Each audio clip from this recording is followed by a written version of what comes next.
नमस्कार, मैं हूं अमीश देवगन और आप देख रहे हैं डिबेट का सर्वश्रेष्ठ शो टक्कर। अयोध्या में भगवान राम के भव्य मंदिर की नींव 5 अगस्त को रखी जाएगी। भूमि पूजन में प्रधानमंत्री नरेंद्र मोदी भी शामिल होंगी, लेकिन एआईएमएम नेता असदुद्दीन ओवैसी का कहना है कि प्रधानमंत्री के भूमि पूजन में शामिल होने से संविधान का उल्लंघन होगा। ये पहली बार नहीं है जब प्रधानमंत्री किसी धार्मिक स्थल पर जा रहे हों।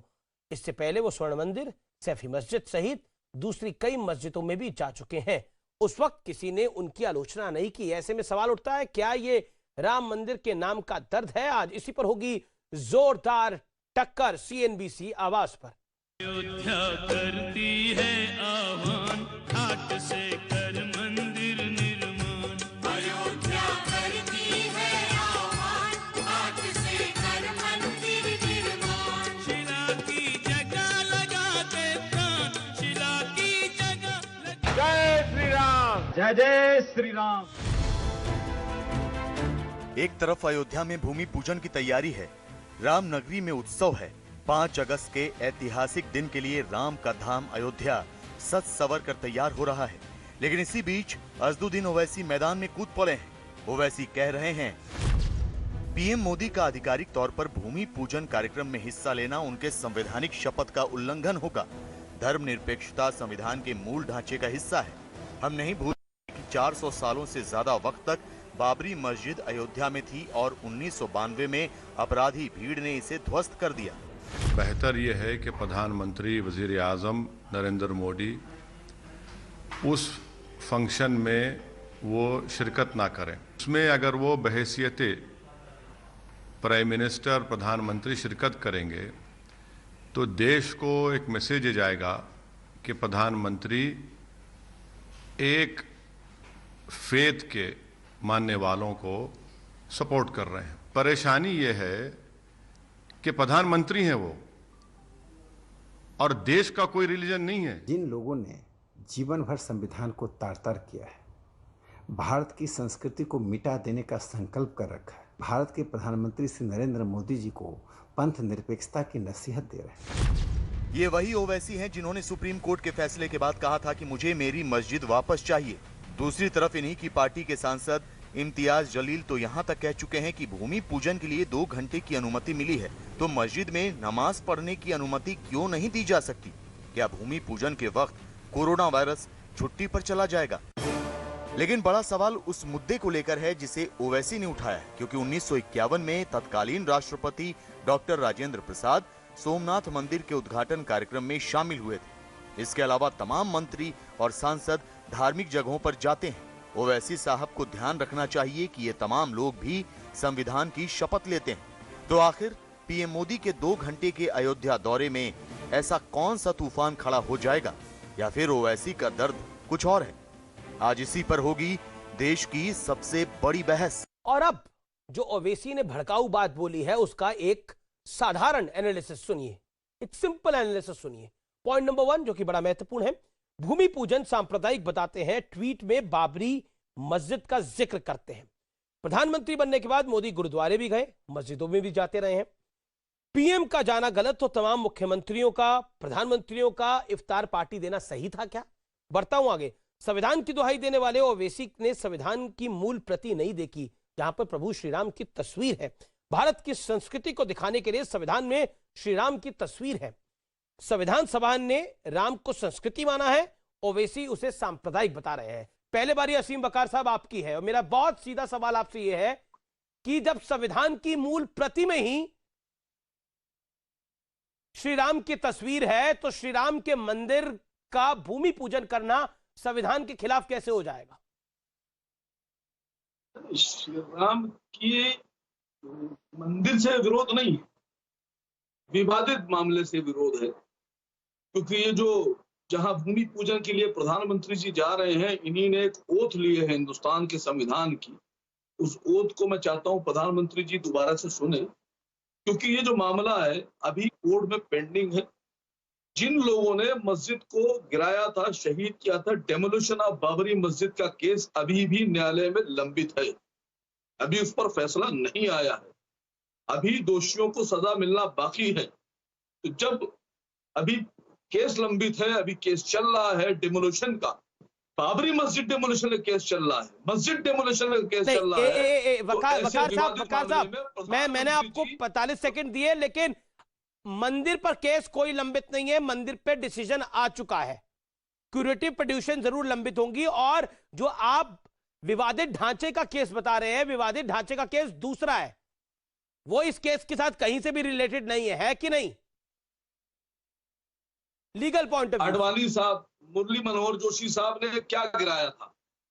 क्या कहीं और जाके कुछ गिराया था? यही तो है जहां जा रहे हैं, इसी को तो शहीद किया गया था, यही तो बाबरी मस्जिद थी, इसी का तो केस चल रहा है।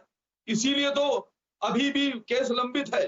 प्रधानमंत्री जी को संविधान की जो उन्होंने शपथ ली थी उसका पास वकार करना चाहिए था, उस पर साहब, कायम जिसको और कायम आप रहना जिस चाहिए था। मस्जिद को आप शहीद बता रहे हो, उसी को तो माना गया है कि वो मंदिर था पहले, नो, उसके बिल्कुल अब माना आप गया है। ये केस तो सुनिए। वही था पूरा। आप सुप्रीम कोर्ट को सुनिए मानते हैं सर। ना? सुप्रीम कोर्ट ने तो माना कि साक्ष्यों के आधार पर सुनिए के मोहम्मद ने क्या फाइंडिंग दी थी। सुनिए सर, अब सुनिए, अब आप मेरी बात सुनिए। न्यायालय ने, माननीय सर्वोच्च न्यायालय ने जो फैसला दिया, जस्टिस गोगोई साहब ने जो फैसला पढ़ा, वो हम सब ने सुना, पूरे देश ने सुना। जी जी जी। उसमें उन्होंने ये कहा है कि इस बात का कोई प्रूफ, कोई सबूत नहीं है कि मंदिर को गिराकर मस्जिद का निर्माण हुआ। उन्होंने ये भी कहा अपने फैसले में कि सन 1200 ईस्वी से लेकर सन 1528 ईस्वी तक इस बात का भी कोई प्रमाण नहीं मिला है कि इन सालों में उस जमीन के ऊपर कोई ऐसा स्ट्रक्चर था जिसको ढाया गया, गिराया गया। स्ट्रक्चर शब्द का इस्तेमाल उन्होंने हुआ खुद ही- सुप्रीम कोर्ट के फैसले के अंदर। मैं फिर अब संबित पात्रा का नहीं। रुख करता हूं। ना एक सेकंड, मैं संबित पात्रा का रुख करता हूं। संबित पात्रा, ओवैसी साहब बहुत परेशान है, प्रधानमंत्री पूजन के लिए जा रहे हैं। ओवैसी साहब कह रहे हैं कि एक कॉन्करर की तरह, एक इंटरव्यू में अभी थोड़ी देर पहले उन्होंने बोला, एक कॉन्करर की तरह जा रहे हैं प्रधानमंत्री मोदी, एक विजेता की तरह जाएंगे प्रधानमंत्री मोदी। विजेता तो है ही, सत्य के विजेता है। केवल प्रधानमंत्री मोदी ही नहीं, आज प्रत्येक हिंदुस्तानी विजेता है। और ये विजय सुप्रीम कोर्ट के पटल पे तथ्यों के आधार पर प्राप्त किया हुआ विजय, ये कोई रेटोरिक नहीं है। और दूसरी बात है, मैं आपको स्पष्टतः बता दूं, ये डिबेट क्या हो रहा है। ये है शिलान्यास वर्सेस सत्यानाश। 5 तारीख को शिलान्यास होगा और कुछ लोगों का पूरी तरह से मानसिक सत्यानाश हो चुका है। सत्यानाश।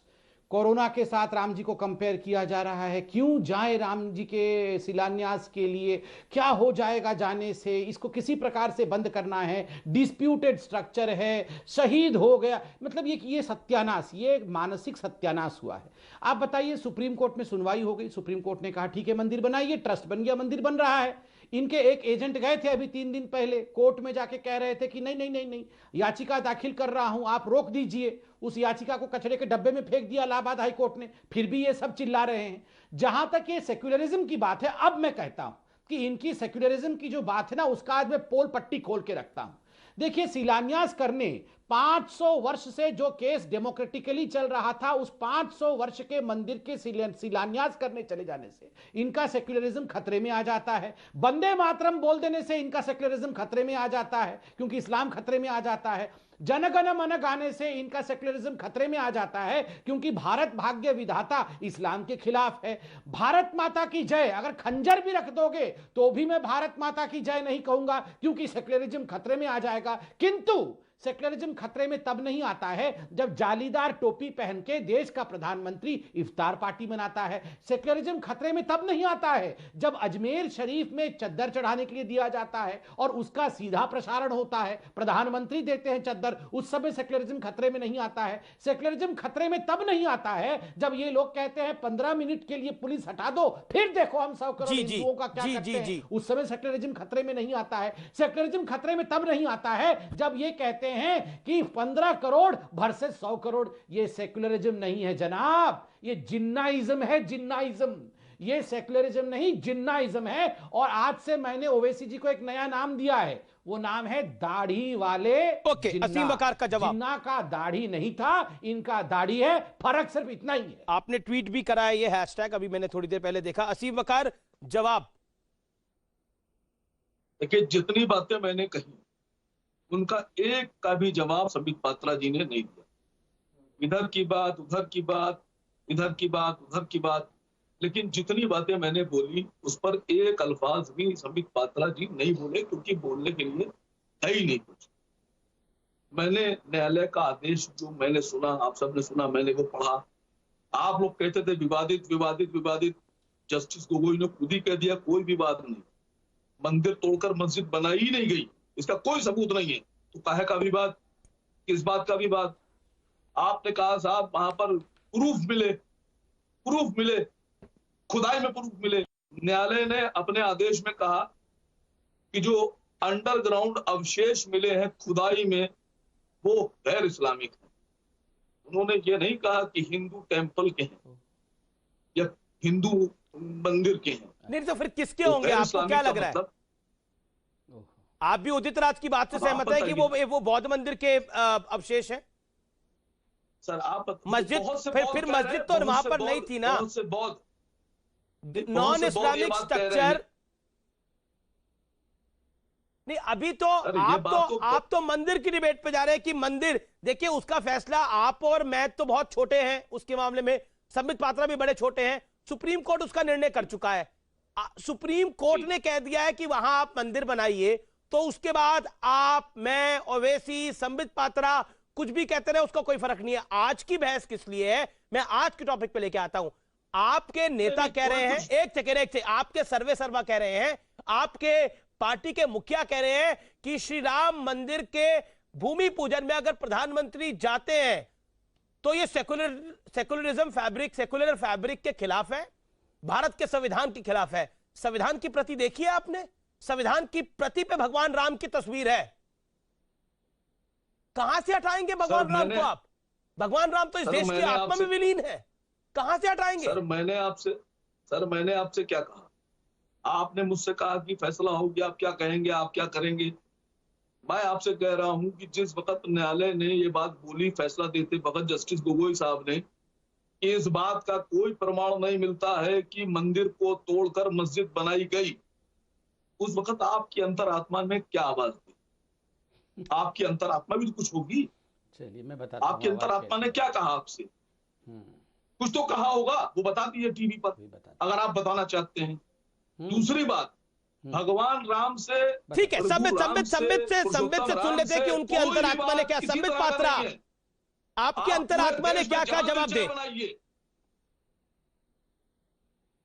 चलिए ये शांत हो जाए। मेरी अंतरात्मा तो अभी कह रही है, मेरी अंतरात्मा कह रही है कि अगर ये जो ज्ञानी पुरुष यहां बैठे हैं, सारा तथ्य इनको मालूम था, तो ये बाकी लोग जो वकील वहां पर कर क्या रहे थे?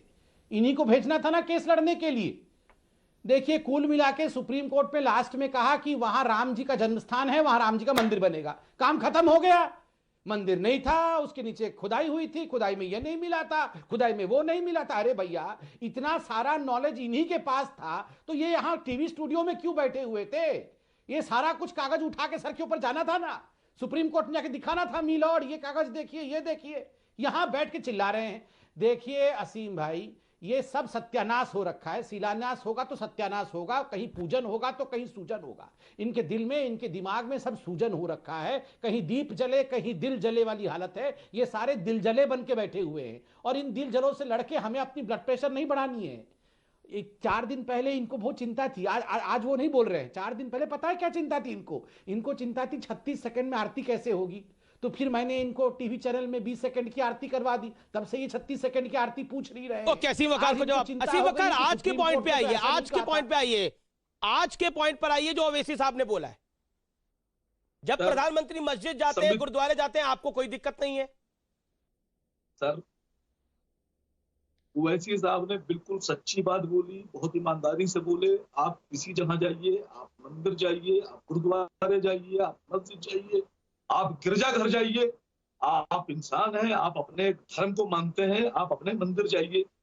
लेकिन इस पर इसलिए विवाद हो रहा है कि ये अभी भी कोर्ट में पेंडिंग है। आप इस बात को समझने को तैयार नहीं। ये क्या आप लॉजिक दे रहे हैं? कहां से कोर्ट में पेंडिंग है? फाइनल जजमेंट आ चुका है। क्यूरेटिव पिटीशन, आप जिन क्यूरेटिव पिटीशन का बात कर रहे हैं उसका भी फिलहाल कोई जिक्र नहीं है। ये कैसे कोर्ट में पेंडिंग है? आपको लगता नहीं है कि कोर्ट इस पर रोक लगा देता? मुझे आना पड़ेगा। ओके, संबित बोलिए। सर सुनिए। संबित जी ने भी मेरी तीन दिन यहाँ पुरानी एक एक डिबेट बहुत की बात कही। आमिश भाई, मैं तो यही सुनता आ रहा हूँ। चलिए छोड़िए ना, आपको आप आरती नहीं करना है, आप मत करिए, आप में विषय पे जो आता हूं। आरती की बात की थी ये मैंने नहीं की। आपको आरती करना नहीं करना, ये आपका हिंदुस्तान व्यक्तिगत के विषय। सनातनी हाँ, हिंदुओं ठीक के है, सबसे ठीक बड़े आदि शंकराचार्य ठीक है, स्वामी स्वरूपानंद सरस्वती ठीक है, साहब के जो शिष्य हैं ठीक है, अभी ठीक है। मुक्तेश्वरानंद सरस्वती, ठीक है, ये ठीक है, उन्होंने सवाल सुन। उठाया है और आप उनकी ठीक। बेहुरमती और बेइज्जती कर चलिए रहे मैं हैं। जवाब देता हूं, मैं और जवाब अभी मुक्तेश्वरानंद की बेइज्जती, चलिए, उनकी ठीक है। बेहुरमती आप मतलब चिंता मत सनातनी करिए, मुझे हिंदुओं की बोलने दीजिए। बेइज्जती है। ठीक है। बाप रे, कितनी हिंदुओं की चिंता है मेरे भाई को, हो मेरा दिल पसीज जाएगा, अब इतना मत चिंता करो। देखो अमीश भाई, मतलब हमारे यहाँ एक बहुत बड़ा, वैसे ये मुहावरा तो बच्चा बच्चा जानता है, बाप ने मारी मेंढकी बेटा तीरंदाज। बाप ने मारी मेंढकी बेटा तीरंदाज, मतलब ओवैसी जी ने जो नहीं कहा है, यहां उनके प्रवक्ता कह रहे हैं। आज ओवैसी जी ने भी ये नहीं कहा है कि पेंडिंग है केस इसलिए प्रधानमंत्री ना जाएं, वो कह रहे प्रधानमंत्री अपने प्रधानमंत्री के क्षमता में ना जाएं, इंडिविजुअल बन के चले जाएं। मगर यहां ये बैठ के कह रहे हैं कि केस कोर्ट में अभी पेंडिंग है। ये कौन से, ये मंगल ग्रह की कोर्ट में पेंडिंग है? नहीं, कौन से ग्रह के केस, कौन से ग्रह में पेंडिंग है भैया? मतलब कहां से पढ़ के आप लोग आते हैं, कौन से कोर्ट में पेंडिंग है? इलाहाबाद कोर्ट में गए थे ना आपके वो जो भाईजान, क्या हुआ? फेंक दिया उसको इलाहाबाद हाई कोर्ट ने, ना होगा शिलान्यास का। फिर भी आप मुझे बताइए कौन से कोर्ट में पेंडिंग है कि वहां मंदिर नहीं बन सकता है?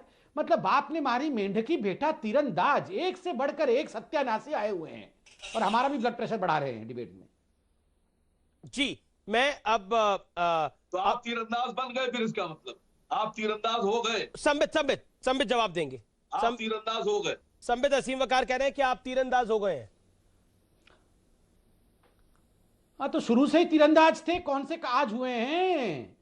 ऐसे थोड़ी हार के बैठे हुए हैं ये सब। हम असली तीर चलाते हैं, वो मेंढकी वाले तीर नहीं चलाते हैं आपकी तरह। आपके पास तीर होते ना फैक्ट्स के, आपके कमान में अगर फैक्ट्स होते तो सुप्रीम कोर्ट में केस जीतते। हमारे कमान में फैक्ट्स थे, हमने सुप्रीम कोर्ट में उन फैक्ट्स को दिखाया, केस जीत के मंदिर बना रहे हैं। आप यहां फस्टियाए बैठे हुए हैं, आप यहां चिल्ला रहे हैं। मैं क्यों अपना ब्लड प्रेशर बढ़ाऊं? आप बढ़ाइए अपना ब्लड प्रेशर। असीम वकार, इसमें तो कोई दोहराई नहीं है। मेरे साथ अब शोएब जमई भी हैं मेरे साथ इस चर्चा के अंदर। अब जुड़ रहे हैं महंत नवल किशोर दास जी, उनका भी अभिनंदन है। मैं असीम वकार आपसे 30 सेकंड में जाना चाहूंगा, आप इसका जरूर जवाब दें। ओवैसी साहब ने एक ही रट लगा रखी है कि ये सेकुलर फैब्रिक के खिलाफ है। जब प्रधानमंत्रियों के निवास स्थान पर, मुख्यमंत्रियों के निवास स्थान पर, पार्टी प्रेसिडेंट के निवास स्थान पर, उस और तो और राष्ट्रपति के निवास स्थान पर जब इफ्तारी होती थी, तब वो सेकुलरिज्म के खिलाफ नहीं था? इफ्तारी सेकुलरिज्म के पक्ष में है, राम मंदिर का पूजन सेकुलरिज्म के खिलाफ है। बताइए असीम वकार। और आपकी पार्टी का तो नाम ही एक धर्म के नाम पर है, ऑल इंडिया मजलिसे इत्तेहाद उल मुसलमीन, यानी भारतीय मुस्लिम संघ। असीम वकार, ऑडियो आप तक नहीं जा रहा, हम दोबारा आपको करेक्ट करते हैं। शोएब जमई है मेरे साथ। शोएब जमई, प्रधानमंत्री को जाना चाहिए या नहीं जाना चाहिए? देखिए, जहां तक आस्था की बात है करोड़ों हिंदुओं की, तो कोई भी बात मैं ऐसा नहीं करना चाहूंगा कि आज उनकी आस्था को चोट पहुंचे। बहुत सारी अतीत की बातें हुई और बहुत सारी चर्चाओं में हम भाग लेते रहे, लेकिन आज जो बात हो रही है, आज जो सटीक मुद्दा ये है कि प्रधानमंत्री मोदी जी एक सेकुलर मुल्क के प्रधानमंत्री हैं और जिस संविधान की शपथ लेकर के प्रधानमंत्री आते हैं उसका पास रखना चाहिए। और मैं जहां तक जानता हूं कि सेकुलरिज्म का मतलब ये है कि एक सरकार, एक स्टेट अपने आधिकारिक हैसियत से किसी धर्म को प्रोपगेट नहीं करती है और ना ही किसी धर्म की बुनियाद पर कोई नीतियां बनाती है। तो अगर प्रधानमंत्री आज प्रधानमंत्री की हैसियत से किसी धार्मिक जगहों पर जाकर उसकी प्रोपगेशन करते हैं, उसकी कोई शुरुआत करते हैं जिसके पीछे एक बहुत बड़ी लंबी लड़ाई रही, एक धार्मिक जो है लोगों की मतलब भावनाएं जुड़ी रही, तो मुझे लगता है कि ये आज की दृष्टि में जो कोरोना काल चल रहा है, बहुत सारी आर्थिक समस्याओं से भी हम घिरे हैं, बहुत सारी चीजें, तो मुझे लगता है कि इससे प्रधानमंत्री जी अगर बच जाते तो बहुत अच्छा होता है। बाकी जो कर रहे हैं वो उस पर मैं सवाल नहीं उठाता हूं। बाकी लोग जो इतना पूजा करना चाहें, जो भी मुहूर्त है, उस पर मेरा मुझे अधिकार नहीं है। लेकिन एक सवाल मैं पूछना चाहूंगा अमीश जी, बस 20 देखिए- सेकंड में खत्म करता हूँ अपनी बात।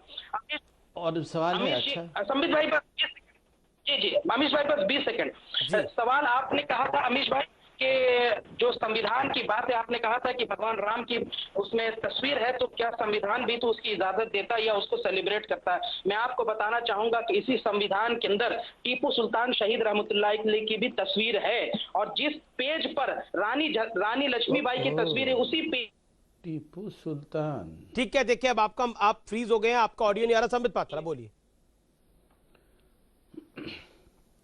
देखिए, ये ओवैसी साहब भी सुबह से जो बता रहे हैं कि प्रधानमंत्री संविधान सम्मत काम नहीं कर रहे हैं, क्योंकि बतौर प्रधानमंत्री उन्होंने ओथ लिया हुआ है, और चूंकि ओथ लिया हुआ है तो ये सेक्युलरिज्म को अपहोल्ड करना चाहिए। मैं ओवैसी साहब से ट्वीट कर रहे हैं दाढ़ी वाला आप भी जिन्ना, सांसद हैं, आपने भी ओथ लिया हुआ है। आप भी तो ट्वीट कर रहे हैं दाढ़ी वाला जिन्ना। वो दाढ़ी वाले जिन्ना ही मतलब क्यों संबित पात्रा? उसमें मैं बताता हूं, मैं दाढ़ी वाला जिन्ने पे आऊंगा अभी। हाँ, मैं बताता हूं, इस पे पहले ये उत्तर दे दूं, ये बहुत महत्वपूर्ण उत्तर मैं दे रहा था अभी। देखिए, ओवैसी जी का सबसे महत्वपूर्ण कंटेंशन है, उनका विषय है कि चूंकि आपने प्रधानमंत्री के रूप में ओथ लिया हुआ है तो सेक्युलरिज्म को अपहोल्ड करना है, इसलिए आप बतौर प्रधानमंत्री मंदिर में नहीं जा सकते और पूजा नहीं कर सकते हैं। मैं पूछता हूं, आप भी एक सांसद हैं, आपने भी ओथ लिया हुआ है, मगर आप तो टोपी लगा के जाते हैं संसद में, आप तो टोपी लगा के भाषण भी करते हैं पार्लियामेंट के अंदर में, और मैंने खुद देखा है जब वक्त हो जाता है पार्लियामेंट के गलियारों में ही बैठ के नमाज पढ़ लेते हैं, आपके चैनल में भी बैठ के नमाज पढ़ लेते हैं जब वक्त होता है। मैं बुरा नहीं मानता हूं उसको, आपका बिलीफ है। जब आप पार्लियामेंट के गलियारे में नमाज पढ़ लें तो बिल्कुल ठीक है, ये सेक्युलरिज्म है। आप जब जालीदार टोपी लगा के पार्लियामेंट के अंदर अचकन पहन के आप भाषण दे और कहे कि मैं भारत माता की जय नहीं कहूंगा, वो सेक्युलरिज्म है। मगर एक सनातनी जो कि भारतीय जनता पार्टी का हिंदुस्तान का प्रधानमंत्री है, वो एक ऐतिहासिक मंदिर का शिलान्यास करने जाए तो सारा सेक्युलरिज्म खत्म हो जाता है। असीम वकार जवाब, फिर नवल किशोर दास जी। अमीश जी, मैं जवाब दूं क्या? नहीं, देखिए, मैंने संबित भाई की बात पूरी तरीके से सुनी। संबित साहब अभी भी ये बात बताने पे बिल्कुल तैयार नहीं है कि भारत के प्रधानमंत्री अगर जाना है जाए, बिल्कुल जाए। आप एज ए हिंदू जाए, एज ए भारतीय नागरिक जाए, लेकिन आपने जो ओथ ली है, जो संविधान की ओथ ली है, वो आपको ये इजाजत नहीं देती है।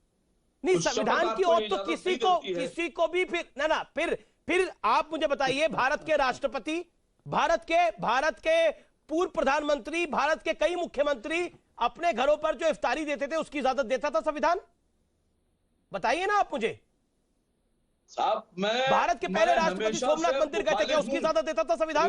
सुनिए, मैं मुखालिफ हूं उन रोजा अफ्तार पार्टियों के, और मैं कभी भी किसी भी पॉलिटिकल पार्टी के रोजा अफ्तार में कभी नहीं गया। नहीं, आप नहीं गए होंगे, देते नहीं देते इस देश में दिए गए कि नहीं दिए गए? ओवैसी साहब ने कितनी आवाज उठाई? क्यों देते हैं? ओवैसी साहब ने आवाज उठाई कि इफ्तारी नहीं होनी चाहिए, पॉलिटिकल राष्ट्रपति भवनों पे इफ्तारी नहीं होनी चाहिए, मुख्यमंत्रियों के घरों पे इफ्तारी नहीं होनी चाहिए, सांसदों के घरों पे इफ्तारी नहीं होनी चाहिए, मंत्रियों के घरों पे इफ्तारी नहीं होनी चाहिए। आवाज उठाई ओवैसी साहब ने? मैं जानना चाह रहा हूं वकार साहब आपसे। 1000 बार उन्होंने आवाज उठाई, और आपसे पहले वाले चैनल पर जो बैठे थे इसमें भी उन्होंने उठाई। 1000 बार आप देख नहीं रहे, आप सुन नहीं रहे, आप असल में वही चीज सुन रहे हैं जो आपको पसंद है सुनना। आप वो चीज देखते हैं जो आपको देखना पसंद है। आप ना सच्चाई देख रहे हैं, ना आप सच्चाई सुन रहे हैं। हाँ, ये तो सच है ही नहीं कि सुप्रीम कोर्ट ने राम मंदिर बनाने की इजाजत दी है, ये सच्चाई नहीं है। ये सच्चाई कहां है? भारत के संविधान में कि प्रति पे भगवान राम की तस्वीर है, ये सच्चाई कहां है? ये सच्चाई थोड़ी है ये सब चीजें। मैं तो वही चीजें देख रहा हूं जो मैं देखना चाहता हूं। भारत संविधान असल में आपकी पार्टी का नाम है ऑल इंडिया मजलिस इत्तेहाद उल मुस्लिमीन, यानी भारतीय मुस्लिम संघ।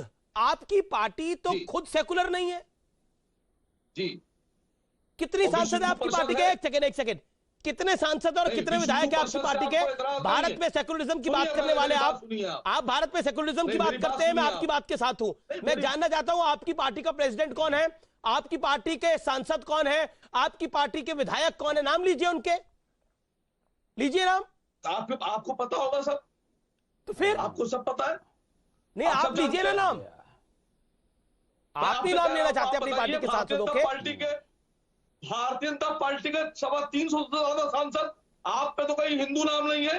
एक मुसलमान सांसद बताइए अपनी पार्टी में। आप आपकी पार्टी में एक सांसद मुसलमान बताइए। अब आना पड़ेगा।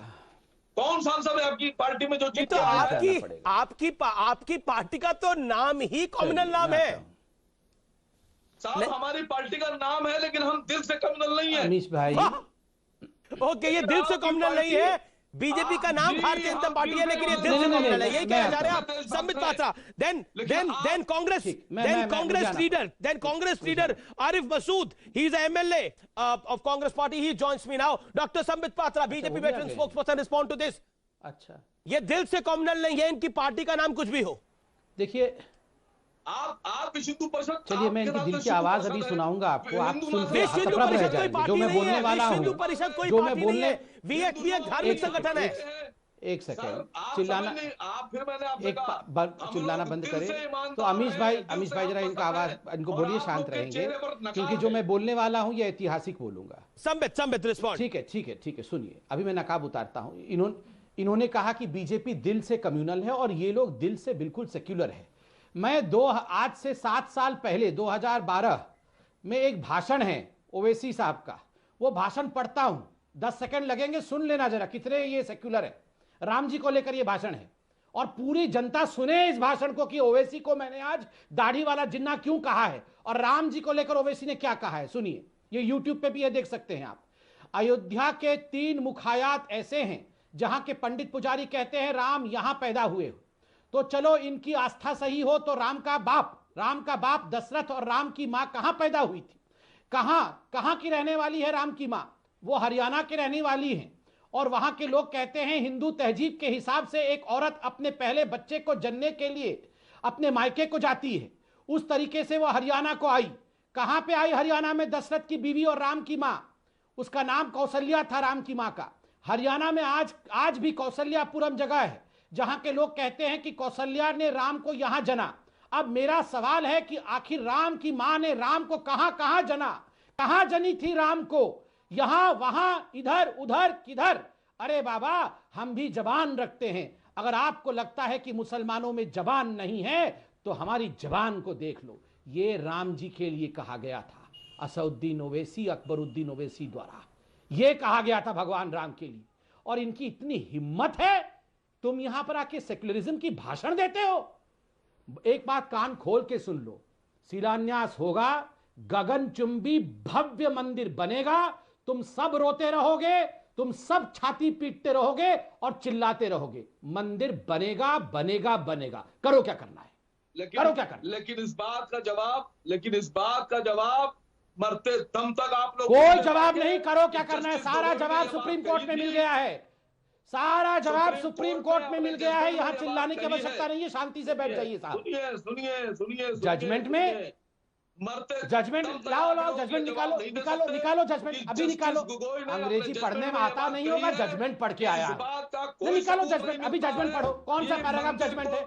नहीं, पढ़ो जजमेंट, पढ़ो जजमेंट, पढ़ो मेरे सामने अभी जजमेंट पढ़ो। क्या जजमेंट है, क्या जजमेंट है? बताओ क्या जजमेंट है? पढ़ो अभी। तुम पढ़ो। क्या सोच रखा है हम लोगों को? सुप्रीम कोर्ट में केस जीत के आए, 500 साल से हिंदू तड़प के लड़ रहे हैं, 136 साल से धक्के खा रहे हैं कोर्टों में, और यहां ये आके व्यक्ति हमें धमका रहा है। धमकाओगे हमें आप लोग? और ये सोनिया गांधी का प्रवक्ता यहां बैठा हुआ है। क्या मुंह लेके आए हैं ये सोनिया गांधी का प्रवक्ता यहां पे? नहीं, क्या मुंह लेके? नहीं, किसी आज सबको सुनना पड़ेगा। एक सेकंड, आरिफ मसूद, गुस्सा है हमारे दिल के अंदर। सुन के जाओ यहां पर। ये सारे लोगों को आज सुन के जाना पड़ेगा। ये सोनिया गांधी का प्रवक्ता यहाँ किस मुंह से आया है? ये वही सोनिया गांधी एंटोनियो माइनो है जिन्होंने सुप्रीम कोर्ट में हलफनामा दिया कि राम का अस्तित्व नहीं है, राम है नहीं, राम काल्पनिक है, राम डज नॉट एग्जिस्ट। और आज क्या डिबेट करने आए हैं यहाँ पे? क्या डिबेट करने आए हैं? आरिफ भाई को लेकर आता हूं। आरिफ मसूद जी, जो ओवैसी साहब ने एक डिबेट करने आए हैं। आरिफ मसूद जी, जो ओवैसी साहब ने कहा है कि भारत के आरिफ जी, आवाज आ रही है आपको? जी आरिफ जी, जो ओवैसी साहब ने कहा है कि भारत की प्रधानमंत्री को देश के सेकुलर फैब्रिक के लिए भगवान राम के मंदिर के शिलान्यास में नहीं जाना चाहिए। आप क्या कहना चाहते हैं? देखिए, पहले तो मैं ये कहूंगा कि 2 मिनट जो बात मैं कहना चाह रहा हूं, सभी महानुभावों से अनुरोध है कि गौर से सुन लें। जी, एक बड़ी बात यह है कि सुप्रीम कोर्ट ने एक फैसला दिया और जब सर्वोच्च न्यायालय का फैसला आया, मैं उस दिशा में नहीं जाऊंगा। उस फैसले से ना मैं मुतमईन हुआ, ना देश के बहुत सारे लोग जो संविधान पे भरोसा रखते हैं वो मुतमईन हुए। लेकिन एक फैसला सुप्रीम कोर्ट का आने के बाद अब ये बहस का मुद्दा मैं नहीं समझता कि बचता है कि किसको जाना चाहिए, किसको नहीं जाना चाहिए। हमारी बाबरी मस्जिद हमसे लेकर अगर सुप्रीम कोर्ट ने तय कर दिया, एक दूसरे फरीक को दे दी, क्योंकि 2 लोग गए थे, 2 पक्ष गए थे अदालत, और एक पक्ष ने लड़ाई लड़ी और एक पक्ष को नाउम्मीदी मिली। नहीं, बाबरी मस्जिद में विवादित ढांचा, सुप्रीम कोर्ट ने उसको सर्वोच्च न्यायालय के कहने के बाद एक सेकंड आरिफ मसूद साहब, मेरी बात सुन ले पहले। आपकी बात तो सुनो, लेकिन आप बाबरी मस्जिद बोल रहे हैं। बाबरी मस्जिद नहीं है, विवादित ढांचा है, वो विवादित ढांचा था। नहीं, वो आपके हिसाब से होगा, हमारे हिसाब से जिंदगी के आखिरी लम्हे तक वो था। और अब हम कानून के हिसाब से है भैया, फैसला आने के हमारे बाद हिसाब से नहीं, कानून के हिसाब से नहीं जाना चाहते। और मैं तो आज की तारीख में आप लोगों से ये दरखास्त करता हूं कि देश किस मुहाने पे जा रहा है इसकी किसी को चिंता नहीं है। देश को कहां ले जाना है कोरोना की किसी को चिंता नहीं है। कितने लोग कहां मारे जा रहे हैं इसकी चिंता नहीं है। राहुल गांधी को चिंता है, बाल बढ़ा के भाषण दे रहा है रोज रोज। डिबेट नहीं हो रही है, एक ही आज व्यक्ति को भी हम इन चिंता है। बातों पे डिबेट कर रहे हैं कि हमें क्या करना चाहिए। देश को एक बात समझ लेना चाहिए, ये देश में हर मजहब को बीजेपी के राष्ट्रीय प्रवक्ता का अधिकार है, ये सबके राइट है। आरिफ मसूद की बात का जवाब देंगे। व्यक्ति के कुछ कह देने से पूरे हिंदुस्तान के मुसलमानों का फैसला नहीं हो जाएगा। और शांत हो जाएं, मैंने सुन लिया पूरा। आज भी बहुत सारे लोग आरिफ मसूद क्या बोला आपने? आज भी इत्तेफाक नहीं रखते। नहीं, बिल्कुल नहीं, इत्तेफाक ना रखते हो, लेकिन सुप्रीम कोर्ट का निर्णय तो सुप्रीम कोर्ट का निर्णय होता है। संबित पात्रा, संवैधानिक न्यायालय का फैसला है, इसलिए एक्सेप्ट करा। एक सेकंड, और ना आप इनकी आवाज को जरा कम करिए, ये बहुत कुछ बोल गए हैं। बोलिए, सुनिए, शांति से बैठ के सुनिए। यहाँ पे आरिफ जी, आरिफ अब आपने काफी देर बोला, संबित पात्रा को सुनिए। इनकी आवाज कम करिए जरा। आरिफ जी की, मुख्यमंत्री आरिफ जी ने बहुत देर बोल लिया, बहुत गलत भी बोल लिया है, आप बोलने दिया जाए हमें। और लोगों को अरे महाराज, आप ही नॉन स्टॉप नहीं बोलेंगे, 3.5 मिनट से आप बोल रहे हैं। संबित पात्रा को सुनिए ना। महंत, एक सेकेंड, महंत नवल किशोर दास जी भी काफी देर से इंतजार कर रहे हैं। एक सेकेंड, बोलिए संबित। आप बहुत बड़ा बोले आरिफ जी। देखिए आरिफ जी, क्या सर उठा के जो आज डिबेट, नहीं सुनिए, मेरी बात सुनिए जरा। मैं गुस्सा से नहीं बोलूंगा, मगर मैं बहुत पीड़ित हूं आज। इन्होंने कहा कि हम मुतमईन नहीं हैं, हम नहीं मानते सुप्रीम कोर्ट के इस वर्डिक्ट, मगर करे क्या? ये नहीं मानते हैं, ओवैसी नहीं मानते हैं, वकार नहीं मानते हैं, मतलब कहां पे आप सरिया कोर्ट में जाएंगे? अब इस देश में सुप्रीम कोर्ट को नहीं माना जाएगा, सरिया कोर्ट में होगा। और आरिफ साहब, आप क्या मुंह उठा के यहाँ डिबेट करने आ गए? आरिफ साहब की आवाज को कम किया जाए, मैंने इनको पूरा सुना है, ये बीच में चिल्लाना बंद करे, मुझे बोलने दिया जाए। मेरे भगवान राम के मंदिर के ऊपर निरंतर आक्रमण हो रहा है, मुझे बोलने का अधिकार है। हम बोल रहे हैं, आरिफ जी कृपया शांति से सुने, कृपया शांति से सुने। मैं आपके बीच में नहीं बोल रहा था, मैं रिक्वेस्ट कर रहा हूँ। अमीश जी, आपसे भी रिक्वेस्ट कर रहा हूँ कि आप इनकी आवाज को डाउन करें, मुझे सुन लिया जाए। केवल 20 सेकंड बोलूंगा, उसके बाद आप फ्लोर आरिफ जी को दे दीजिएगा। जो लोग अस्पतालों में आप इनकी आवाज को कम रखिए। आरिफ जी, आप ही के सवाल का जवाब दे रहे हैं। लड़ना नहीं चाहता हूँ, इनकी आवाज कम करिए। जवाब देने दीजिए ना उनको। मुझे जवाब दिया जाए, जवाब देने का मौका दिया जाए। आरिफ जी, आप क्यों मुंह उठा के यहाँ पे डिबेट करने आए हैं? आप ही की है ना सोनिया गांधी ने एफिडेविट दिया था ना, Ram does not exist, Ram का कोई वर्चस्व नहीं है, राम काल्पनिक पात्र है, यही कहा था ना। मणिशंकर अय्यर ने कहा था ना, कौन से कमरे में पैदा हुआ था राम, लाओ सर्टिफिकेट, कौन से कमरे में पैदा हुआ था। शशि थरूर ने यही कहा था ना, कोई अच्छा हिंदू राम मंदिर बनाना नहीं चाहता है। हिंदू आतंकवाद, हिंदू पाकिस्तान, राम मंदिर को लेकर किसने कहा था? शांति से बैठिए जरा, शांति से, इनको चुप कराइए। अमीश भाई, मैं लड़ना नहीं चाहता हूं, मैं इनके ऊपर व्यक्तिगत नहीं होना चाहता हूं, शांति से बैठे। ये मेरा गुस्सा है, ये मेरा गुस्सा कांग्रेस पार्टी पे है। मैं सोनिया जी को एड्रेस कर रहा हूं, इनको बीच में मत लाइए। ये जो जनेऊधारी बनते हैं, ये राहुल गांधी जो कोर्ट के ऊपर जनेऊ पहन के बैठते हैं, और ये जो प्रियंका गांधी राधे मां बनी हुई थी, ये पूरा वेशभूषा धारण करके राधे मां बनी हुई थी, ये सारे के सारे इलेक्शन के समय राधे मां बन जाती है, पंडित बन जाते हैं। कहां है ये सबब? निकल कर नहीं बोल सकते हैं कि हाँ मंदिर बनना चाहिए? अपने एजेंट को भेजते हैं वहां पर जाके याचिका दो, PIL दाखिल करो कि प्रधानमंत्री जाके शिलान्यास नहीं करेंगे। अरे उस समय भी बाबर था, अभी भी मायनो है। ये देश की जनता बुद्धिमान जनता है, सब देख रहा है। तुम लोग हिंदुओं के ऊपर जिस प्रकार आक्रमण कर रहे हो ना। जी जी, आरिफ कुछ कहना चाह रहे हैं। मैंने आरिफ अब आप बोलिए, मैं आपको 40 सेकंड देता हूं। वो क्या कहेंगे? ये आरिफ क्या बोलेंगे? ये तो सुप्रीम कोर्ट को भी नहीं मानते हैं, ये क्या बोलेंगे? जो सुप्रीम कोर्ट तक से मुतमईन नहीं है वो उसको बोलने का अधिकार नहीं है इस देश में। क्या बोलेंगे? आप बताइए, ये सुप्रीम कोर्ट को मानते हैं? इन्होंने आपके शो में कहा है कि मैं मुतमईन नहीं हूं सुप्रीम कोर्ट से। जो व्यक्ति, अरे हम जैसे लोगों ने तुम जैसे लोगों को सही एक सेकंड आरिफ को लेके आइए स्क्रीन पर।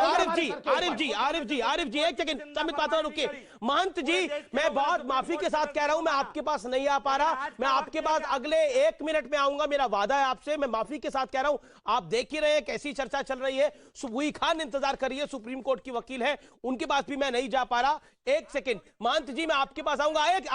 आरिफ भाई आराम से ना, आप भी अपनी बात को कहिए, बाकी भी अपनी बात को कहें। आरिफ भाई, मैं आपसे जानना चाहता हूं। अविनाश जी, इनको आप बोलिए, इस तरह के खड़े नाम ये ना ले, जिस तरह के ये सोनिया गांधी, राहुल गांधी, इनको इस तरह नाम लेने का अधिकार नहीं दे दिया। नहीं, नाम तो कोई भी किसी का ले सकता है। आप लोग प्रधानमंत्री मोदी का नाम ले सकते हैं, अमित शाह का नाम ले सकते हैं, जेपी नड्डा का नाम ले सकते हैं। भगवान है, आप भगवान राम को काल्पनिक बोल दें और हम सोनिया जी का नाम भी ना ले। वाह, अरे हम तो मतलब ब्रह्मांड सोनिया जी ने बनाया है। ये एंटोनियो माइनो, काइया माइनो, स्टीफानो माइनो और ये राहुल विंशी, ये है भगवान आपके, ये भगवान है आपके। आप भगवान राम का नाम ले, आप मंदिर के खिलाफ बोल दे, आप शिलान्यास के खिलाफ बोल दे और मैं सोनिया गांधी का नाम भी ना लूं। वाह, हमारे देश में हर मजहब, अरे आपकी सोच क्या है हमें पता है। अच्छा एक सेकंड, आरिफ को लेके आइए। संबित आपका ऑडियो डाउन है। एक सेकंड संबित, आरिफ जी आपका ऑडियो भी डाउन करना पड़ रहा है मुझे, माफी चाहता हूं मैं। आरिफ जी एक सेकंड प्लीज। आरिफ जी, आप कानून को मानते हैं? आप तो एमएलए, आपने भी संविधान की शपथ ली है। आपने बोला मैं सुप्रीम कोर्ट के फैसले से मुतमिन नहीं हूं। आपको सुप्रीम कोर्ट, आप मुतमिन नहीं है लेकिन मानना पड़ेगा, मजबूरी में आपको मानना पड़ेगा, ये आपने कहा। हाल ही में मैं आपका एक बयान पढ़ रहा था। बिल्कुल सच है। जी, आप सुप्रीम कोर्ट का फैसला आप मानते नहीं है लेकिन आपको मानना पड़ेगा, मुतमीन नहीं है आप उससे, लेकिन आपको मानना पड़ेगा। अभी आपने कहा, पिछला आपका एक बयान पढ़ रहा हूं, त्योहारों के समय लॉकडाउन करने के फैसले की मैं घोर निंदा करता हूं और इस पर मैं आंदोलन करूंगा। इस लॉकडाउन में राखी और कुर्बानी दोनों त्योहार प्रभावित होंगे। मध्य प्रदेश में कुर्बानी हर हाल में होगी। नहीं, आप मतलब कोरोना की, आपको अभी आप कह रहे थे आपको कोरोना की चिंता है, लेकिन कुर्बानी आप हर हाल में चाहते हैं हो जाए। कोरोना की चिंता है या कुर्बानी की चिंता है? नहीं, बात सुनिए अभिनव। ना अविनाश, बात सुनिए, आप बात सुनिए। बिल्कुल, इसीलिए मैंने आज आपको बहस में बुलाया। मैं इस सवाल का भी जवाब आपसे लूं क्योंकि बड़ी आपको कोरोना की फिक्र है, राम मंदिर को लेकर कोरोना की फिक्र है आपको। बिल्कुल दूंगा। जी, कुर्बानी तो हर हाल में करेंगे आप, इसका मतलब क्या है? चिंता है अगर कोविड-19 के मापदंडों का पालन करते हुए हमें अपने धर्म का, आस्था का पूरा करने का अधिकार मिलता है, वो कैसे छीन सकते हैं? कोविड-19 का पालन किया जा रहा है। अच्छा, नहीं तो आप कह रहे हैं कि मैं सरकार के फैसले को नहीं मानूंगा, पुलिस की बात नहीं मानूंगा, सुप्रीम कोर्ट का अगर राम मंदिर पे फैसला आ गया तो मजबूरी में हमें मारना ही पड़ेगा। यानी आप कानून को नहीं मानेंगे, आप सरकार को नहीं सुनेंगे, आप कहेंगे मैं कुर्बानी तो हर हाल में दूंगा। लगा रहे हैं, ये तो आप कयास लगा रहा है। मैं कयास क्या लगा रहा हूं? उसका मतलब यही है। इसका मतलब क्या है? आरिफ जी, इसका मतलब क्या है ना? आरिफ जी, इसका मतलब क्या है? इसका मतलब क्या है इस बयान का? आप कर रहा हो, आप लड़ाने की बात कर रहे हो। मैं लड़ाने की नहीं बात कर रहा, मैं तो आपसे सीधा सवाल पूछ रहा हूं। मैंने तो संबित पात्रा से इसका जवाब भी नहीं लिया। लड़ाने की बात क्या कर रहा हूं? मैं बांटने की कर रहा हूं। मैंने कहा कोई फैसला, आप ही ने बोला सुप्रीम कोर्ट का फैसला आ गया लेकिन हम मुतमीन नहीं है। नहीं, आपकी जबरदस्ती थोड़ी है कि आपकी हर बात हम मान ले।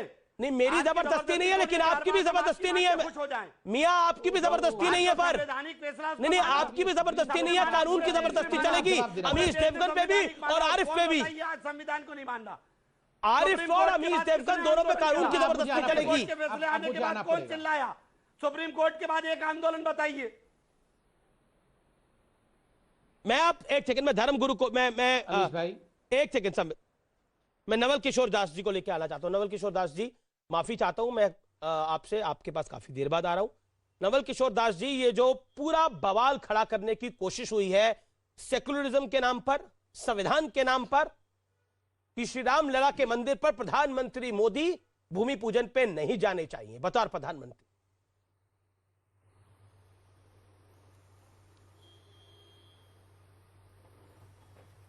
आवाज ही कट गई। आवाज आ रही है महंत जी आपको? नहीं आ रही, आपकी आ रही है। पर मेरा सवाल आपसे है कि कुछ लोग, जी बोलिए। मैं सुन, देखिए पूरा देश प्रसन्न है, आनंदित है, उल्लासित है। ये कुछ लोग न संविधान को मानते हैं न देश को मानते हैं, पूरे देश को केवल शरीयत के हिसाब पर देखना चाहते हैं। अभी आपके सामने कहा कि हम कोर्ट को नहीं मानते, संविधान को नहीं मानते। कोई भी प्रधानमंत्री, अभी आपने प्रश्न किया था इनसे कि इफ्तार पार्टियां होती थी तब धर्मपेच पे कोई दिक्कत, कोई जवाब मिला आपको? मिलेगा भी नहीं, क्योंकि इनके अनुकूल हो बहुत अच्छा है साहब, इनके प्रतिकूल हो बहुत बुरा है साहब। ये चाहते हैं कि जो हम चाहें वही हो। तो ये पाकिस्तान नहीं है, ये हिंदुस्तान है। और मंदिर का निर्माण कोर्ट के आदेश पर हो रहा है, साक्ष्यों के आधार पर हो रहा है। और मैं कहना चाहता हूं, ये देश का ज्यादातर मुसलमान भी बहुत प्रसन्न है। वो भी एक मुसलमान है जो कौशल्या की जन्मभूमि से मिट्टी लेके आ रहा है। हम कैसे मान लें? ये तथाकथित लोग जिनको लगता है कि हम राजनीति कैसे करेंगे, अब हिंदू मुसलमान को बांटेंगे कैसे, मुझे लगता है वो लोग कुछ परेशान हैं। बाकी लोग सब प्रसन्न हैं, आनंदित हैं। कई लोगों ने टीवी पे कहा कि भले हमारी किसी परिस्थिति के कारण पूजा पद्धति बदल गई हो, भगवान राम हमारे पूर्वज हैं, भगवान राम का हम आदर करते हैं। तो ऐसे लोगों का हम भी आदर करते हैं जो इस देश का संविधान को नहीं मानते, इस देश को नहीं मानते, जो भगवान राम को नहीं मानते, हम उनको भी नहीं मानते। जिसका राम से कोई संबंध नहीं, देश के संविधान से कोई संबंध नहीं, उससे हमारा काय का संबंध साहब? जो इस देश को मां कहेगा, भगवान राम को अपना पूर्वज मानेगा और अपनी आस्था के अनुसार उपासना करे, मना नहीं, हमने कभी मना नहीं किया। हमने कभी नहीं कहा कि प्रधानमंत्री क्यों जा रहे हैं मस्जिद में, हमने कभी नहीं कहा पार्टियां क्यों हो रही हैं। फिर कुछ लोगों को पेट में दर्द क्यों हो रहा है जी? आरिफ जी जवाब। दर्द हो रहा है, मंदिर तो बनेगा, मंदिर था ही, आप लोगों को सहयोग करना चाहिए। हम तब से बैठे थे। मैं कहना चाहता हूं, हर पार्टी का व्यक्ति वहां है, हर समाज का व्यक्ति आए, सम्मान करे और सेवा करे। हम स्वागत करते हैं सबका। मसूद, आपको तो कहना चाहिए, क्योंकि कि इस पूरे इसमें इनविटेशन राहुल गांधी को भी मिलना चाहिए, उनको भी जाना चाहिए। आपको तो ये लाइन लेनी चाहिए। स्वागत है उनका। आरिफ मसूद जी, एक सेकंड महंत जी, आपने अपनी बात को रखा। आरिफ जी, आरिफ बोलिए। अविनाश जी, अमीश महंत जी को मैं बड़ा आदर करता हूं और मैं उनसे ये कह रहा हूं कि हमने विरोध नहीं करा, और कौन जाएगा कौन नहीं जाएगा इस पे हमने बहस नहीं करी। महंत जी और संविधान का हम बहुत आदर करते हैं। आपने कहा कि धर्मनिरपेक्ष का प्रधानमंत्री नहीं जा सकता, जब इफ्तार पार्टियां होती थी धर्मनिरपेक्ष नहीं था क्या? अभी से हो गया है, बताइए आप। ये आपने सुना नहीं? वो किसी और टाइम बोला। प्रधानमंत्री राष्ट्रपति नवाज पढ़ते थे, धर्मनिरपेक्ष में नहीं था। कौन जाएगा? 2 महीने पहले तो नहीं हो गया भैया, 1 साल पहले तो नहीं हो गया। 1947 से देश धर्मनिरपेक्ष है। ये समय देश में नहीं, कोरोना में आप नालियां लाल कर देंगे, उस तरह आप लाखों बकरों को काट देंगे, भैंसों को काटेंगे, ऊंटों को काटेंगे, तब कोरोना में कोई दिक्कत नहीं होगी। राम मंदिर का संन्यास हो जाएगा, बड़ी चिंता है आपको। आपका वो हम आदर करते हैं। आप कहिए कि कोई परवाही नहीं होगी, कहिए ना। आप लोग भी इस बात का ध्यान रखिए। इस देश में सबको, अब वो तो बहुत सारी बली भी हमने अभी तक ध्यान नहीं रखा है, आगे भी ध्यान रखेंगे। और आप भी ध्यान रखिए, ये ध्यान रखने का ठेका केवल बहुसंख्यक समाज पर नहीं है। महंत जी, शायद सुबुई खान को लेके आता हूं मैं। सुबुई खान, आपने आरिफ को भी सुना, आपने असीम वकार साहब को भी सुना, आपने शोएब जवाई को भी सुना। सुबुई खान जी। अमीश, सबसे पहले तो मैं ये बोलना चाहती हूँ कि बाबर चला गया, अपनी औलादों को छोड़ गया। ओवैसी साहब का ये बयान कि प्रधानमंत्री जी जाके अगर भूमि पूजन में पार्टिसिपेट कर लेते हैं श्री राम के, जो राम मंदिर निर्माण हो रहा है, तो वो देश का सेक्युलर फैब्रिक खतरे में आ जाता है। मुझे हंसी आती है। सेक्युलरिज्म वर्ड कहाँ आता है? सेक्युलर वर्ड आता है संविधान में। संविधान का कस्टोडियन कौन है? सर्वोच्च न्यायालय, सुप्रीम कोर्ट। संविधान के भी कस्टोडियन ने इतने लंबे केस चलने के बाद सारे तथ्यों के आधार पे प्रॉपर मेरिट्स पे केस डिसाइड करके राम मंदिर निर्माण के फेवर में जजमेंट दिया। उसको तो नहीं मानेंगे, लेकिन संविधान में मेंशन्ड एक वर्ड सेक्युलर को इतना बड़ा अपने सर का ताज बना लेंगे, जो हमारे देश के विभाजन के बाद एक्चुअली हमारे कॉन्स्टिट्यूशन का पार्ट था भी नहीं। कुछ विधर्मी सरकारों द्वारा अपना एजेंडा चलाने के लिए डेलिबरेटली संविधान में डाला गया। और चलिए डाल भी दिया था तो उसके रियल सेंस में इस्तेमाल कर लेते, उसको सूडो सेंस में इस्तेमाल किया। लेकिन मैं इस बात से खुश हूं कि इन बाबर की औलादों ने एक काम बहुत अच्छा किया है, उस सूडो सेक्युलरिज्म से जो हमारे देश का युवा भटक रहा था, जो हमारे देश का जी आरिफ कुछ कहना चाह रहे हैं, असीम वकार भी कुछ कहना चाह रहे हैं। एक सेकंड आरिफ, पहले आप। सबको इन्होंने हिंदू होने का एहसास दिला दिया। आरिफ एक्चुअली में हमारे देश का यूथ जानता है कि उसको अब हिंदुइज्म के साथ और हिंदू संस्कृति के साथ मेरा निवेदन है कि बहस को हिंदू मुसलमान ना करा जाए, टॉपिक पे रहा जाए, जो टॉपिक है आज का। ओके आरिफ जी। हिंदू मैं एक संस्कृति की बात करती हूँ, प्लीज मुझे 5 सेकंड्स दीजिए। जब मैं यही कहना चाह रहा हूँ कि इस देश में बहुत हो गया बंटवारा, आपस में लड़ाना। मेहरबानी करके अब देश में जो वास्तव में देश पर आप भी कहते हैं ना कि उस तरफ पर बहस होना चाहिए। आप भी कहते हैं कि कुर्बानी हर हाल में करेंगे, ये तो आप सोचिए ना। संबित पात्रा, महाराष्ट्र के सीएम उद्धव ठाकरे ने, आपने भी उस पर ट्वीट करा है, ई पूजा का जिक्र किया है कि ई पूजा भी करी जा सकती है, जो कांग्रेस के समर्थन से सरकार चल रही है। मतलब मुझे विश्वास नहीं होता है कि बाला साहब ठाकरे आज अगर हमारे बीच जीवित होते तो आज सबसे प्रसन्न व्यक्ति होते, और उद्धव ठाकरे केवल अपनी सिंहासन बचाने के लिए कह रहे हैं कि ई पूजन होना चाहिए। ये लोग जो ई सेक्युलरिस्ट बने हुए हैं ना, मैं आज तमाम न्यूज़ 18 के व्यूअर्स से कहूंगा कि इन ई सेक्युलरिस्ट को आप सब जरा ई श्राप दीजिए, घर में बैठ के ही कोविड के नियम को पालन करते हुए मोबाइल से ही ई श्राप देना है कि जाओ अगली बार सत्ता में नहीं आओगे, जब अगली बार चुनाव का नतीजा आएगा तो पिता पुत्र बोल रहे होंगे ई का हो गया, ई का हो गया, हाँ ई पूजा कराएंगे। मगर छोड़िए, वो तो आजकल सोनिया सेना बना हुआ है, शिवसेना, उनके विषय में बात करके कोई लाभ नहीं है, दुनिया उनको जानती है। मगर ये जो असली गद्दार हैं देश के, जिन्होंने, अब देखो सबसे बड़ी बात है कांग्रेस पार्टी।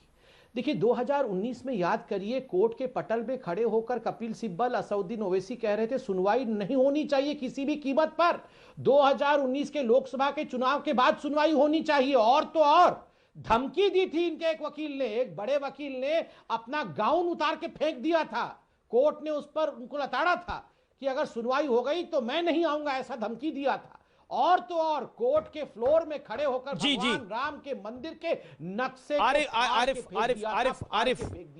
मसूद जवाब, आरिफ मसूद जवाब। आरिफ भाई अब क्या बोलेंगे? नहीं जवाब कहां से जवाब भी आप ही देंगे क्या संबित? ऐसा तो नहीं हो सकता। बढ़वाइए आप, पहले वॉइस बढ़वाइए। नहीं जवाब दे, नहीं जवाब, आज जब मंदिर बन रहा है आपकी आवाज, आपकी वॉइस बड़ी हुई है, आपकी वॉइस बड़ी हुई है, आप बोलिए, आपकी आवाज आ रही है, बोलिए। वॉइस कम रहे तो अच्छे है, वॉइस बढ़ा के क्या करवाना है भैया? ये बात कह रहा हूं, जो 3-4 वोट भी मिल रहा होगा वो भी घट जाएगा वॉइस बढ़ाने से। क्या कहा प्रधानमंत्री जाए ना जाए ये बहस का मुद्दा भी नहीं होना चाहिए। ये प्रधानमंत्री 2500 बार सब जगह गए, वास्तविक बात है।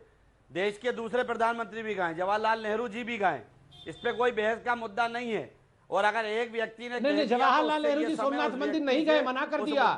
याद दिलाइए, याद दिलाइए। फिलहाल टक्कर में इतना ही, आप देखते रहिए CNBC आवाज। लेकिन आज का निष्कर्ष यही है कि कई बार आप कुछ ऐसा बोल देते हैं जिसके तथ्य बहुत कमजोर होते हैं।